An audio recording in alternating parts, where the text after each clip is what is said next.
I, female 55, had been married to my husband 60 for 20 years before he died. It was cancer. He had 2 kids from a past marriage who were in their early teens when he married me. I had a pre-tween from an earlier relationship as well. We didn't have any more kids. I tried to treat my stepchildren as my own, but they never accepted me. They were rude and insulted me whenever they could. Since I didn't work, they called me a gold digger who married their dad only for his money. My grandparents were quite wealthy and left me a lot of money when they died. I live well below my means and chose to stay home and raise my daughter since I could afford that. I didn't need his money at all, but I didn't bother sharing this with his kids and told him not to either. I didn't want them to like me just because they might gain monetarily from me. On the other hand, my husband hated how they behaved with me. Their blatant disrespect made him not pay for their college tuition. Their mom couldn't pay for it, so they had to take loans. They didn't even talk to him. Even when he got cancer, they refused to come see him. For 3 years, we struggled with the treatment. My daughter came to visit from time to time when she could. During this time, the only person who really helped us was someone we weren't related to. This girl in her late 20s waitressed at a cafe we frequented. She was a single mom taking classes at community college at night, working during the day and raising her 2 kids. She took a liking to us, and when she learned my husband was sick, she spent whatever time she could visit him. She'd stayed nights at the hospital when I needed a break and was the daughter we wished for. When he died, she helped me arrange the funeral. His kids came on the day and they only wanted to know about their inheritance.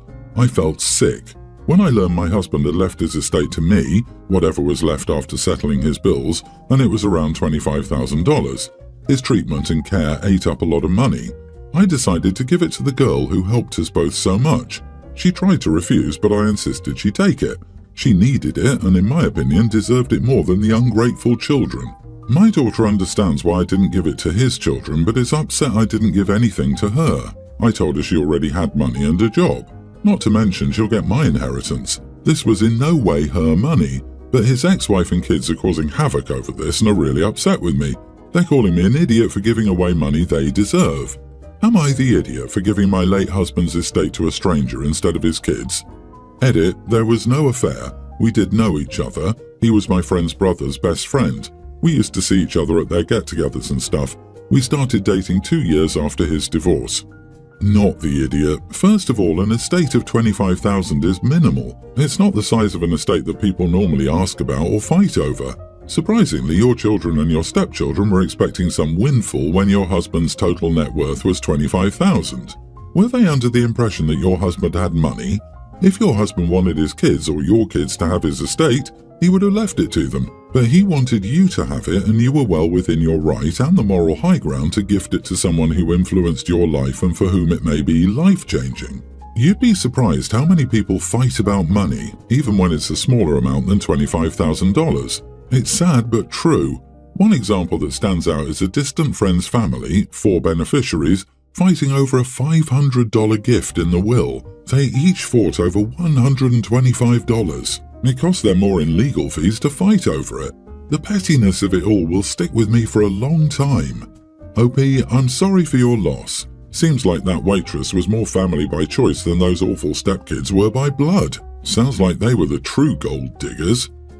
I disagree. I think you and your husband didn't do a great job of integrating families and then blamed his kids for not accepting you. They probably parroted what they heard elsewhere, and he and you did nothing to improve that.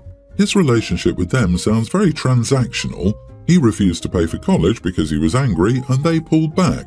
I'm not saying he should have ignored it, but your description of his kids as money grubbing while not seeing your own daughter that way, despite her argument that she should have gotten his money, gives a negative picture of your attitude towards them. So while you're not wrong for giving money to the young woman who supported you both, you and your husband are to blame for this family dynamic in the first place. Yep, I could have cleared up a reasonable if small-minded misconception my stepkids had about me as young teenagers, but I refused, leading to the destruction of my husband's relationship with his kids. But as that wasn't enough, I got an even more petty revenge years later after he died. Aren't I sweet? No, you are the idiot. They were kids to young adults, but you were the adult. You could have handled this better in 1,000 ways instead of being a tawdry dime store Cersei Lannister. Gross. My daughter, Alexandra, teen, hates any shortened version of her name. This has gone on since she was about 10. The family respects it, and she's pretty good about advocating for herself should someone call her Lexi, Alex, etc. She also hates when people get her name wrong and just wants to be called Alexandra. She took Spanish in middle school. The teacher wanted to call all students by the Spanish version of their name, provided there was one. So she tried to call Alexandra Alejandra. Alexandra corrected her, and the teacher respected it. She had the same teacher for all 3 years of middle school, so it wasn't an issue. Now she's in high school and is still taking Spanish. Once again, the new teacher announced if a student had a Spanish version of their name, she'd call them that. So she called Alexandra Alejandra. Alexandra corrected her, but the teacher ignored her. My daughter came home upset after the second week. I'm not the type of mom to write emails, but I felt I had to in this case. If it matters, this teacher is not Hispanic herself, so this isn't a pronunciation issue.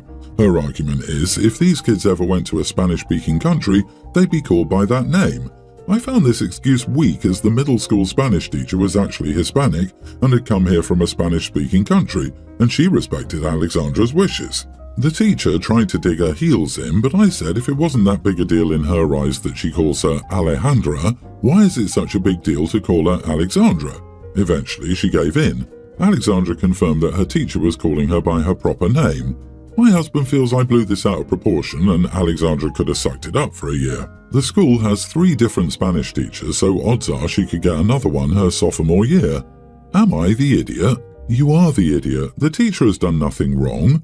Converting names in a foreign language class is a common thing, even when it's a complete swap like Etienne Stephen in French class. It's not a personal attack or disrespect right off the bat. The middle school Spanish teacher probably gave in because it's not worth the hassle of dealing with parents who think every kid's demand must be met. Which is what this high school teacher probably should have done for their own sanity. Your husband's right that you and Alexandra are overreacting to the situation. Your email isn't going to help either. Dude, you missed the part where the teacher is not calling all the students by a Spanish name. I don't agree that some students should be singled out while others are still being referred to by their given names. Also, her logic also makes no sense. I work with a large number of European colleagues. I don't pronounce their names in my accent and they don't pronounce my name in theirs. We all call each other the name as it's introduced to us. Not the idiot, OP. Her argument is if these kids ever went to a Spanish-speaking country, they'd be called by that name. What? That's not true and quite stupid. We don't translate names. John can be John in any country. No one would call him Hans, Juan or Giovanni against his will just because there's a local version of his name. The fact is that once someone tells you what they like to be called, it's a tool move to call them otherwise. She's not asking to be called Beyoncé or Cookie, she wants to be referred to by her birth name. It's a shame Dad doesn't have her back as well. I really thought this rich, childless aunt was just for reels and TikToks to make fun. Like an over-exaggerated character, but I, female 41, have noticed that my family has been treating me as such more and more, and I don't know how to feel about it. My partner and I are never the centre of any attention, even if it's something that has to do with us. When we got engaged, my brother was late to the party because he had children. I remember being 20 minutes late once for one of the kids' birthday parties because I had work and was reprimanded for being disrespectful. Our wedding won't be child-free because we're not as important as the children. Remember that they all had child-free weddings, even the ones with children, because they needed a break from being parents on their special day. We're always expected to babysit any time, any day, because we don't have children, so we can't complain. If I say I don't want to, I get asked, what are you going to do with your life day in, day out without any meaning or purpose? We are always expected to buy the most expensive gifts on each kid's list. My partner and I are well off and we always hear that we don't have real expenses like them. My nieces already believe that my possessions, like jewelry and designer stuff, are theirs because they will inherit from me anyway. Am I overthinking it? This is not coming from only one or two, but from both sides of the family. My 2 siblings and my partner's 3 siblings. I have the feeling that they think I'm not as worthy, not an equal. My life is less valid. I've started to resent it. I feel like I need to take care of more children than any parents I know because at least parents are only expected to take care of their children. I've spoken to my partner about these feelings, especially after our engagement party that people were late to and nobody even cared about us. I told him I don't want to be the rich, childless aunt anymore. He wasn't feeling the same disgust, but he did understand me. Would I be the idiot if I put a stop to this? I'm child-free for a reason. I think children are exhausting. Nothing to do with love. I love my nephews and nieces to bits. I don't want to babysit. I don't want my life to be about them. I don't want my wedding to be about them, and I don't want my death to be about them. I've always done charity work, and I intend to leave everything to charity.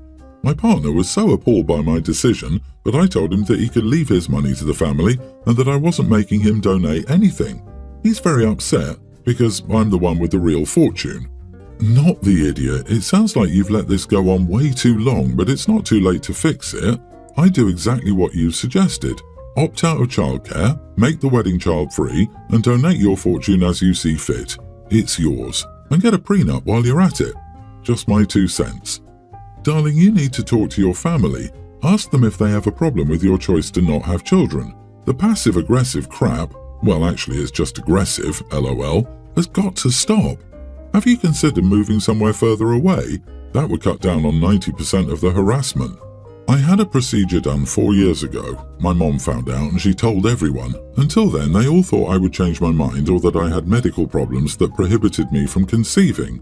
Since that day, my mother never spoke to me, and I guess the rest started treating me like a free nanny and an ATM because my life wasn't worth as much. I hear that my life is meaningless and empty all the time, especially when they need a babysitter. I dream about moving away all the time. My partner doesn't want that, however. Meaningless and empty. Wow, that's beyond rude. You need to just block these people all the way out of your life. Seriously, do yourself a favor and cut them out. They're using you, and you have no value in their eyes except for what you can do for or give them. Stop babysitting. Have a child-free wedding. Donate everything you want to any charity you want if that's what you want to do. Your nieces aren't entitled to any of your belongings, nor is your family. You could have thought about leaving something for them in a will, but since they treat you this poorly, I advise you against it. Don't reward poor behavior. How sure are you that your partner isn't secretly hoping you'll change your mind about kids too? The combination of him not standing up for you, being upset at your desire to donate all your money to charity, and not being willing to move away from this BS is concerning. I'm always a super worst case scenario person, but would he go as low as to sabotage your birth control? He seems like a greedy goblin, and I bet it's his nieces who look at your things with greedy goblin eyes. My brother is a deadbeat dad to 2 of his kids, his oldest 2 sons. He abandoned his ex and went out of his way to ensure she didn't get child support out of him. By the time his oldest would be old enough to start figuring crap out, she moved so they could have a fresh start and not worry about possibly finding out how much he didn't want to be their dad. She also cut me out of their lives, which I got. After all, I was the younger brother of the guy giving her and her kids the middle finger after creating both kids, so I'm probably not someone to fully trust. The boys and I have contact now that they're both adults. My brother isn't aware of this. We're mostly estranged and I don't think highly of him. I'm a single dad and would never abandon my kids. My brother got married 5 years after he abandoned his sons. His wife wanted to meet me when they got engaged and made a big deal out of us not being close and me saying no to meet her several times. She pushed me on why and I said I didn't respect deadbeat parents. She said he wasn't a deadbeat and his ex kept him away from the kids. I told her that was a lie and he'd gone out of his way to sever his obligations to those boys. She didn't believe me. I told her I was present during fights between him and his ex. I'd heard him say he didn't give a crap about those boys. She dismissed what I said. They got married and now they have some kids together. I don't even know how many for sure. A few weeks ago, she reached out to me and said my brother had admitted to abandoning his older sons and made sure she never got a cent from him. She was saying how wrong that was, but now that she knows, she feels like the kids should all meet and she'll find the boys and tell them they need to meet their siblings. I asked, "Are you serious?" and told her she shouldn't track down the kids he abandoned to tell them they needed to meet the kids he didn't abandon. She defended what she wanted and said her kids deserve to know them and 2 grown men should want to know their family. I told her she had no business interfering in this when it had nothing to do with her. I reminded her that kids are related biologically, but leave it for them to decide in the future. Do not try rubbing this in their faces. She doesn't know that my nephews already know my brother had more kids. They don't care. They've said they will never want a relationship with them. She said it has everything to do with her and I'm being an idiot. Am I the idiot? Not the idiot. Your brother's wife is really overstepping on this. She should be worried that her husband lied to her concerning what happened with his first marriage and his children because Sure as crap, he'll do the same thing to her if given a chance. These two grown nephews have nothing to gain by befriending their sperm donor's current kids. Yeah, she's hoping she can get the sons her deadbeat husband abandoned to play happy families with her kids. She can carry on with her "he won't do it to our kids" Delulu fantasy. If she wants to keep living in La La Land, that's her issue, not OP's nephew's problem. She was warned she was marrying a deadbeat, but the rose-tinted glasses were too strong. Nailed it. She's trying to fix her husband's mistake so that somehow it'll rub off on him and prevent him from doing it again. In that sense, and only in that sense, does it have everything to do with her. OP has my respect for seeing through this request as selfish and protecting his nephews from this dumpster fire she's trying to light. When this all blows up in her face, and it will, you can tell her that you tried to warn her to stay out of it.